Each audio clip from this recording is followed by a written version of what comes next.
Good afternoon, everybody. I'm really happy today. Dr. Shikha is with me. Not Dr. Shikha, she's Captain Shikha now. And she has recently got NEET rank 273 and has got joining letter for Army.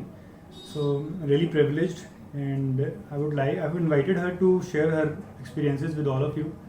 So, I think she'll introduce herself to all of you. Please. Hi everyone, this is Shikhavli and I did my graduation from GDC Patiala and now I was preparing for MDS and I prepared for a year, then again I prepared for a year and I have appeared in NEET twice and then this time I scored a 273rd rank and I was hoping to get a good government seat, but then I got a call from Army and now I've been appointed as captain. Right. See, I would like to add. She's getting very humble, but I would like to add. What was your rank last year, Shikha? 1569. It was 1569 last year, and those I know her from day one when she joined in DICME, and I know she is very hardworking. She has done everything which was told to her, but somehow things do not click. So, but when she got her rank last year, she was really disturbed and say heartbroken. So, and was very confused what to do next. I know what phases she went through, and those experiences are very important for all of those who think it is end of the world. I think her experience will help all of those to get motivated and do wonders next time. Right? So I would like her to share those experiences and how she got out of those. Last time when I scored a rank of 1569, I thought that okay, this is a rank where I won't either get a government seat, I have never wanted a private seat. My parents they were always like, you have done your UG in government, now you have to do your PG in government as well. So I was pressurized, but instead of taking that pressure, positively, I took it totally opposite. मतलब वो pressure को कैसे कोप करना है, basically मेरी सारी journey इसी पे है. मुझे ऐसा लगता है मेरा रैंक आया, मैंने पढ़ाई भी की, बट सबसे इम्पॉर्टेंट है मैंने ये चीज़ सीखी, how to handle pressure, stress and anxiety, जो कि होगा ही होगा जब आप प्रिपेयर करते हो. तो किसी भी चीज़ की प्रिपरेशन में वो आनी ही है, लेकिन और उसमें ऐसा भी नहीं है कि हम अब बहुत एक्सपर्ट हैं, प्रेशर आता है तो हम कहेंगे ठीक है, नहीं मैं बहुत ब्रेव हूँ, मैं कल से बुक्स उठा ही लूँगी, हर हाल में पढ़ ही लूँगी. मैंने 2 महीने 3 महीने नहीं भी पढ़ाई की, मैंने बिल्कुल बुक्स नहीं उठाई, मेरे से नहीं होता था, मेरी कॉन्सेंट्रेशन नहीं बनती थी. And while all this was going on, मेरे पेरेंट्स उन्होंने मुझे बोला, no you talk to doctor Aman, whatever is going on in your mind, share it with him, if not with us. And चाहे तुम्हें नहीं मन कर रहा है, चाहे मन कर रहा है, पर तुम डेंटैक में एक बार जाओ, क्लास में बैठो, देखो, फिर तुम्हारा चेंज आता है तुम में. तो मैं क्लास में आई, पढ़ाई शुरू की, मैंने सर से बात की, मोटिवेट हुई, थोड़ी सी पढ़ाई शुरू की मैंने, बट ऐसे नहीं की थी कि करना ही है. मैंने ये सोची की थी सब कर रहे हैं तो मुझे भी करना ही चाहिए. बहुत शर्म आ रही है कि मैंने बिल्कुल 2 महीने बुक्स नहीं हाथ नहीं लगाया. फिर यही सोच के कि सब कर रहे हैं तो करना ही है, मैंने बुक्स तो उठा ली, बट वैसे नहीं उठाई थी. कोई चीज़ मैं पढ़ रही हूँ, कंप्लीट मैं नहीं करती थी, क्योंकि मुझे ऐसा लगता था पता नहीं क्या होगा भी या नहीं, या ये वेस्ट ही होगा जो मैं कर रही हूँ. पहले भी वेस्ट ही हुआ है. मैंने उस चीज़ को बहुत नेगेटिवली लिया कि मेरा रैंक इतना, जबकि इतना बुरा नहीं था. मुझे ऐसा अभी लगता है कि फर्स्ट अटैम्प्ट में मेरा अगर 1500 तक भी आता है तो इट वॉज़ गुड. अब मुझे वो चीज़ रियलाइज़ होती है. बट देन फिर सडनली आर्मी के लिए अप्लाई करना था, तो वो भी मैंने ऐसे ही अप्लाई किया था. मुझे बिल्कुल कोई उम्मीद नहीं थी कि मैं आर्मी में भी हो जाएगा. उसके साथ मैं डेंटैक में आती रही, पढ़ती रही, जो भी फिर मेरा बन गया धीरे धीरे. दो I was not determined at all, but मैं पढ़ती रही, लगी रही किसी तरीके से. सर कहते थे लगे रहो तो मैंने कर लिया. और जब तुम्हारे सारे फ्रेंड्स, सबको, किसी को सीट मिल रही है, किसी का सिलेक्शन हो गया है, किसी ने अपना फील्ड भी चेंज कर लिया, चाहे जो मर्जी है, वो लाइफ में सेटल हो जाते हैं और तुम उस चीज़ का भी तुम्हारे माइंड पे थोड़ा सा प्रेशर रहता है, चाहे तुम उस चीज़ को जितना मर्जी अवॉइड कर लो, बट तुम्हारा माइंड फिर बार बार ये चीज़ सोचता है कि ओके वो भी हो, उसका भी हो गया, उसका भी हो गया, इसका भी हो गया, बट तुम अभी घर पे बैठी हो, पढ़ रही हो, अनसर्टेनिटी है कि होगा या नहीं होगा, 1 साल वेस्ट हो जाएगा। पेरेंट्स भी हैं, सपोर्ट करते हैं, बट कहीं ना कहीं उनके माइंड में भी होती है ये चीज़। तो ये सब बातें मैं आके सर से करती थी।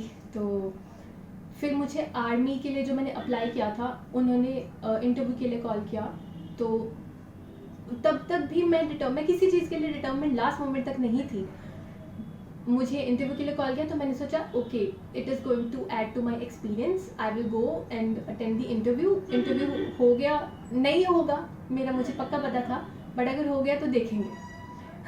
मैं गई, इंटरव्यू दिया, इंटरव्यू हो गया क्लियर। उसके बाद मेडिकल था, मेडिकल भी समहाउ हो गया, थोड़ा उसमें टाइम लगा मुझे, 2-3 मंथ्स उसमें भी मेरे गए।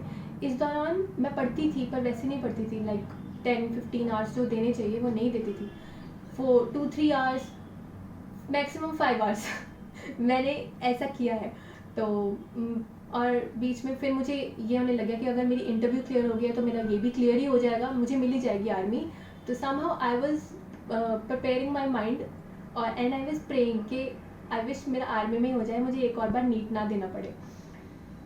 और उस चीज़ को मैंने इतना वो बना लिया था कि मुझे हर हाल में आर्मी चाहिए थी। बट देन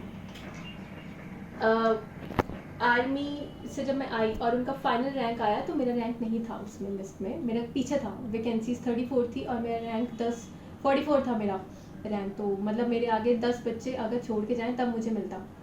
और अक्टूबर का मंथ था, दिसंबर में हमारा एग्ज़ाम था। तब अक्टूबर के मंथ में मैंने सोचा कि मतलब ये तो गड़बड़ हो गई है और मेरे पास टाइम तो कुछ है नहीं है। और तो मैं पढ़ी हूँ, थोड़ा थोड़ा ब्रेक ले लेके इंटरमिटेंटली पढ़ी हूँ, बट डिटर्मिनेशन से मैं नहीं पढ़ी हूँ। और मैं तो बिल्कुल डिज़र्व ही नहीं करती हूँ, ना नीट ना आर्मी। फिर सर का फ़ोन आता था और मैं इतनी डिप्रेस हो जाती थी, बीच में मुझे ऐसा लगने लगा था अब तो अमन सर भी कहेंगे इसका पता नहीं क्या ही होना है अब। तो मैं सर को भी फिर कॉल नहीं करती थी, लेकिन समहाउ सर का कॉल आ जाता था। एंड फिर जब सर का कॉल आता था फिर मैं सर को बताती थी, सर मेरे से नहीं हुआ, मेरे से ये बुक्स नहीं होगी, या आप बता दो मुझे क्या करना चाहिए। फिर सर पूछते थे तुमने कितना किया है, तो मैं बहुत ऑनेस्ट होंगी, मैं बीच बीच में झूठ भी बोल देती थी, सर मैंने इतना कर लिया है। मुझे ऐसा लगता था कि अब मतलब I was not very proud of my self कि मैंने अभी तक मुझे जो कर लेनी चीज़ चाहिए थी वो नहीं की है। तो मैं सर को बोलती थी मैंने कर लिया, लेकिन सिंस मैंने सर को ये चीज़ झूठ बोलती थी तो वो चीज़ मेरे दिमाग में बैठ जाती थी कि शिट मैंने सर को ऐसा बोल दिया है, अब मैं चाहे मर भी जाऊँ मुझे वो चीज़ करनी ही पड़ेगी। फिर मैं वो चीज़ कंप्लीट करती थी हर में। फिर मैंने रियलाइज़ किया कि मतलब मुझे कोई कंटिन्यूसली मोटिवेट कर, सर मुझे कर रहे हैं मोटिवेट और मैं कर रही हूँ, ये चीज़ मैं कंटिन्यू करूँगी अक्टूबर से लेके नवंबर तक, दिसंबर तक, जब तक एग्ज़ाम नहीं आता।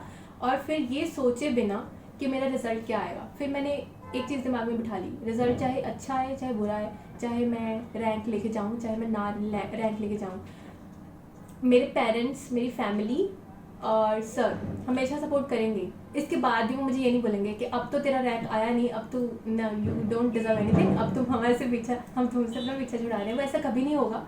सो since these people they keep supporting me, then और किसी के और बाकी के लोग जो मैटर नहीं करते हैं, जो मेरे कंपेटिटर्स हैं या जो भी हैं, वो मैटर ही नहीं करते हैं। दुनिया में कुछ चीज़ मैटर नहीं करती है, बस फैमिली और तुम्हारे मेंटर्स मैटर करते हैं, ठीक है। बस तुम्हें जब फिर ये क्लैरिटी आ जाती है ना, बाकी फिर तुम भूल जाते हो कि अब बाकी किसी ने क्या ही बोल देना, ज़्यादा से ज़्यादा आज ये बोल देंगे तुमने 2 साल तैयारी की तब भी तुम्हारा रैंक नहीं आया, फिर भूल जाएंगे वो। लेकिन अगर तुमने उस चीज़ को अपने आप को अफेक्ट करने दिया तो फिर शायद अगले और 2 साल तुम्हारा रैंक नहीं आएगा। वो चीज़ को तुम अपने आप को अफेक्ट नहीं करने दो, वो तुम्हारी सबसे बड़ी स्ट्रेंथ बन जाती है। फिर 2 महीने मैंने पल्स पढ़ी और मैंने पिछले क्वेश्चन पेपर्स रिवाइज़ किए और मैंने अपने नोट्स रिवाइज़ किए। मेरे चीज़ें कुछ रह भी गई क्योंकि नहीं हो पाना था मेरे से, बट जो मैंने पहले भी पढ़ा था, चाहे मैंने वो ऐसे पढ़ा था कि पता नहीं क्या है, मैं क्यों पढ़ रही हूँ, मैं पढ़ा था, सेंस पढ़ा था तो मेरे दिमाग में थी, तो वो भी एक रिवीजन ही हो गई मेरी। और फिर मैं एग्ज़ाम में ऐसे सोच के गई थी कि चाहे मेरा रिज़ल्ट जो मर्ज़ी आ जाए, मुझे कोई लेना देना नहीं है इस चीज़ से, मुझे बस एग्ज़ाम में वो जो 3 घंटे 180 मिनट्स हम लोग वहाँ बैठते हैं, उसमें मेरी कंसंट्रेशन इधर से उधर नहीं होनी चाहिए। और मैंने प्री एग्ज़ाम और पोस्ट एग्ज़ाम भी एंग्जाइटी नहीं आने दी, और ये हमारे हाथ में होता है एंग्जाइटी को कोप कर लेना। कोई भी नहीं आके आपकी एंग्जाइटी को आपसे ले सकता है, आप ही उस चीज़ को ख़त्म कर सकते हो। और Okay, with this, I have another question. Question is कि how did you manage that last few days or a month with this notes and all the schedule, all the books? So how did you revise all these things? From day one, I've been making notes. I've been consistently doing this one thing. Not अगर और कुछ नहीं तो but मैंने notes बहुत consistently बनाए, चाहे मैंने वो बहुत frequently पढ़े नहीं हैं, but I knew that I had this thing. मेरी कॉपीज़ मेरे पास हैं तो मैंने ये तो सोचा ही हुआ था कि मेरी बुक्स सारी कंप्लीट नहीं होनी है, बट मेरे नोट्स मैंने हर हाल में उसको 2-3 बार रिवाइज करके ही जाना है इन 2-3 मंथ्स में। तो मैंने अपना टाइम ऐसे डिवाइड किया था कि प्रायोरिटी बेस बुक्स के बेसिस पे कि पल्स सबसे इम्पॉर्टेंट है, तो सबसे ज़्यादा आर्ट्स पल्स को देने हैं, ठीक है। और उसके बाद जो तुम्हारी 10 years वाली बुक्स हैं सारी रिवाइज करना 2-3 मंथ्स में इज़ इम्पॉसिबल।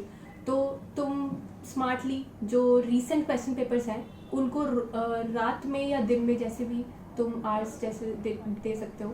तो मैं रात में पढ़ती हूँ ज़्यादा।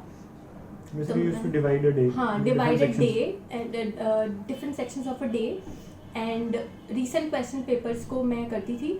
उसके मैं नोट्स नहीं बनाती थी क्योंकि वो फिर नोट्स बढ़ रहे थे और टाइम कम था। उसको मैं ऐसे पढ़ती थी कि अब ये क्वेश्चन पेपर मैंने पढ़ा है तो ऐसे पढ़ूंगी कि मुझे भूले ना। बाकी पल्स को और नोट्स को मैंने बहुत अच्छे से किया है। और एम्स 25 मैं शुरू से लेके लास्ट तक करती आई हूँ, ऐसे पढ़ती आई हूँ कि कोई क्वेश्चन पेपर नहीं, उसको एज अ कॉन्सेप्चुअल बुक मैंने यूज़ किया और वो बहुत मुझे लगता है मुझे हेल्प किया। So how many times you revised all these books? If you counted numbers, so what do you think? How many times it should be revised at least? Okay. I think I have revised pulse का अगर मैं लेके चलूँ तो अगर कोई एक topic मैंने पल्स का कम से कम 5 बार तो मैंने रिवाइज किया ही था। उससे ज़्यादा करना चाहिए मेरे हिसाब से। और एम्स 25 मैंने 2 बार रिवाइज किया है नोट्स के साथ और उसके एक्सप्लेनेशन के साथ। बहुत मुश्किल है लेकिन करी है। वाद 1 मैंने कम करी है क्योंकि मुझे ऐसा लग रहा था मुझसे नहीं हो पाएगी, तो मैंने सोचा जो मैं कर सकती हूँ उसको अच्छे से करूँ। तो मैंने 5 बार की थी बट उससे ज़्यादा करनी चाहिए। Okay, I think that is great. So how has been Dentechme important to you? How it has helped you? I know, see, test series will be there, but overall how it has helped you as an individual and with the preparation? As an individual, Dentechme has helped me because जब मैं यहाँ आती थी तो first of all यहाँ आके एक competitive होना is good, but when you see people आपके जैसे ही स्टूडेंट्स और एंड देन तुम उनके साथ इंटरेक्ट करते हो, you get to learn and you उनको भी कुछ सिखाते हो, तो तुम्हारे अंदर से एक वो चीज़ ख़त्म हो जाती है कि मुझे ये सब मेरे कंपेटिटिव्स हैं। तुम्हें ऐसा लगता है they are all like me, we'll all grow together and it is very important। जब तुम क्लास में बैठे होते हो अपने साथ वालों के लिए नेगेटिव होने से ज़्यादा उनके साथ पॉजिटिव हो जाओ और यू विल ग्रो टुगेदर उनके साथ। और ये चीज़ जब तुम अकेले प्रेपरेशन करते हो तो मुझे लगता है वो लैक करती है। Class room is important. और एनालिसिस तो टेस्ट सीरीज के साथ होता ही रहता है, self analysis. Perfect. This is very true. See, in classroom, all the students, they are here for one reason, one Yes. goal. So they have a very common goal. So we grow like a family here in classroom, and I'm really happy for this. And और तुम्हें कोई ऐसे friend भी मिल जाते हैं जो बिल्कुल exactly उसी स्टेट ऑफ माइंड पे होते हैं, उसी लेवल पे होते हैं जहाँ तुम होते हो, और तुम उनके साथ रिलेट करके जब पढ़ते हो उनके साथ, तो आई थिंक वो अकेले पढ़ने से बेटर है। Right, perfect. Right, Shika, so with this, we'll like to free her, but last message to the aspirants, what do you want to share? Any advice for the next generation? I want to apart from studying and all, I know you guys will get good advices better than like I can't advise you that good, but I can tell you one thing, that whatever happens in your life happens for a reason. Instead of okay 1 minute के लिए तुम्हें थोड़ा बुरा लगेगा, ज़्यादा भी लग सकता है, 2 दिन 3 दिन महीना भी लग सकता है, but then you have to get back from that and do what you are supposed to do, because that is the only thing that you can do. Result is not in your hands. तुम्हें सिर्फ अपना काम करना है, और जो भी होता है एक रीज़न से होता है. And this is a journey about studying and gaining knowledge. Apart from that, also how to cope with your pressure and stress, because you are going to face ज़्यादा pressure वाली situations in life, I feel. Right. So thank you so much, guys. Thank you, Shikha. Thank you, sir. I'm sure you'll be even after captain, you'll remember all of us and Yes, stay connected. definitely, obviously. Right? Thank you so much.